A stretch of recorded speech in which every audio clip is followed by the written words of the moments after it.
This episode is brought to you by Progressive Insurance. Do you ever think about switching insurance companies to see if you could save some cash? Progressive makes it easy. Just drop in some details about yourself and see if you're eligible to save money when you bundle your home and auto policies. The process only takes minutes, and it could mean hundreds more in your pocket.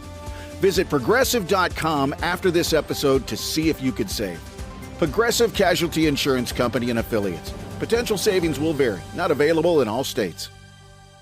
Welcome to the Morning X for Monday. Wow, I'm already tired. We've already given away $1,000 today. I'm in the giving mood. I know. There was one down. That doesn't mean that's it. Never means that. I'll just say this. Today's show will be unlike any show we've ever had yet to date. And I think that even dates back to the first time. So do with that what you will. Right now, we'll sleaze, though. It's brought to you by McDonald's. Support local business owners and entrepreneurs in your neighborhood by visiting a nearby McDonald's today.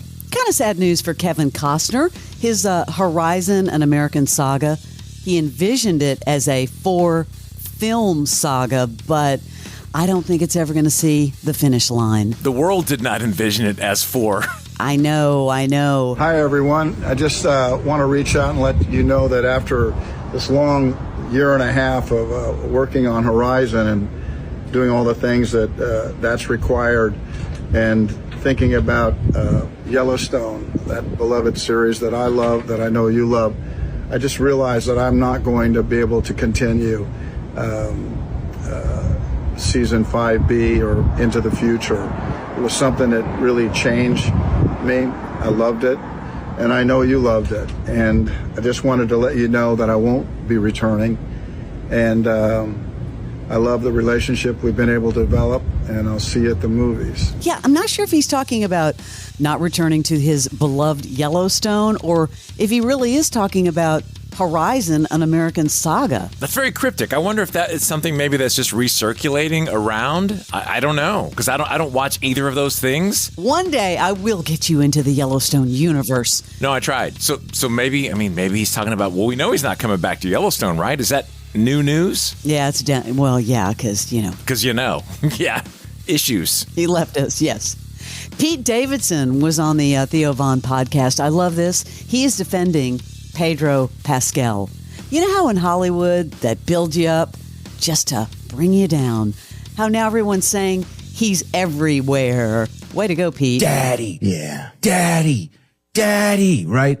And then a year later, he's like in everything now because he's hot and big, and everyone's like, go the away, dude. Yeah. It's like, yo, I hope Ice gets Pascal. Yeah, it's like what?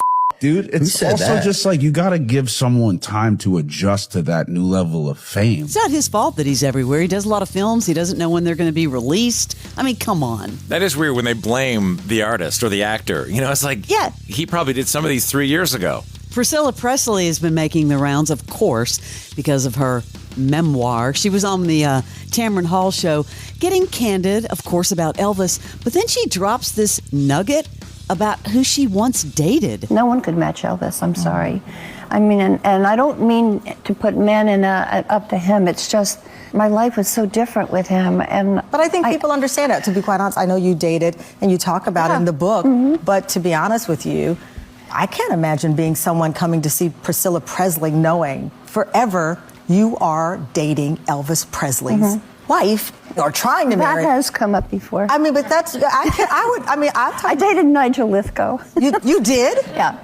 And Rob Kardashian. And Rob Kardashian. And both of them would say, you know, I'm not going to be Elvis Presley. Don't expect me to be Elvis Presley. I would imagine you look at them. in love with Elvis Presley. So when someone would say, I'm not going to be Elvis Presley, you said, I don't expect you to. Yeah. I never wanted to put a man in that place. That would be tough to follow, like especially back like whenever that was, 80s or whatever, to follow. You're like, yeah, you were married to Elvis? And dated Nigel Lithgow and Rob Kardashian? Okay.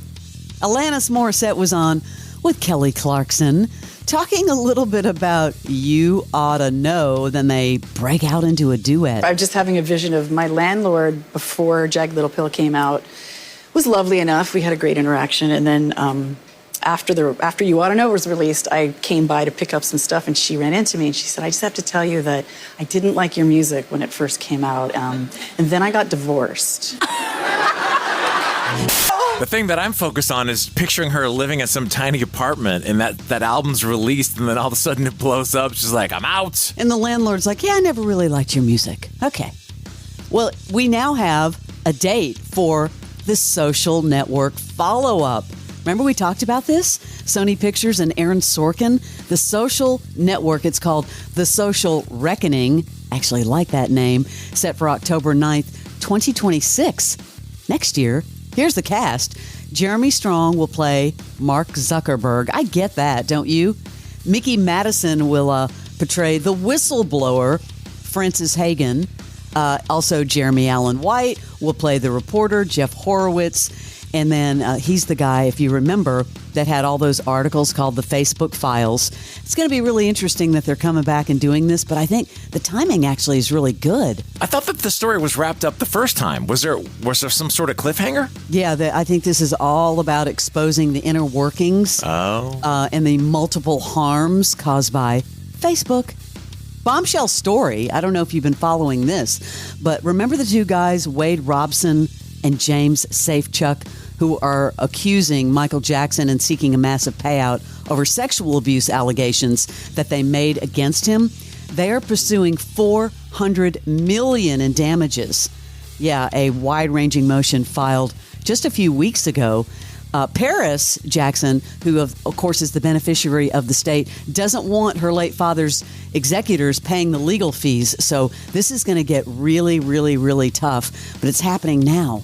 That is your Celebrity Sleaze. Ever wonder how dark the world can really get? Well, we dive into the twisted, the terrifying, and the true stories behind some of the world's most chilling crimes. Hi, I'm Ben. And I'm Nicole. Together, we host Wicked and Grim, a true crime podcast that unpacks real-life horrors one case at a time. With deep research, dark storytelling, and the occasional drink to take the edge off, we're here to explore the wicked and reveal the grim. We are Wicked and Grim. Follow and listen on your favorite podcast platform.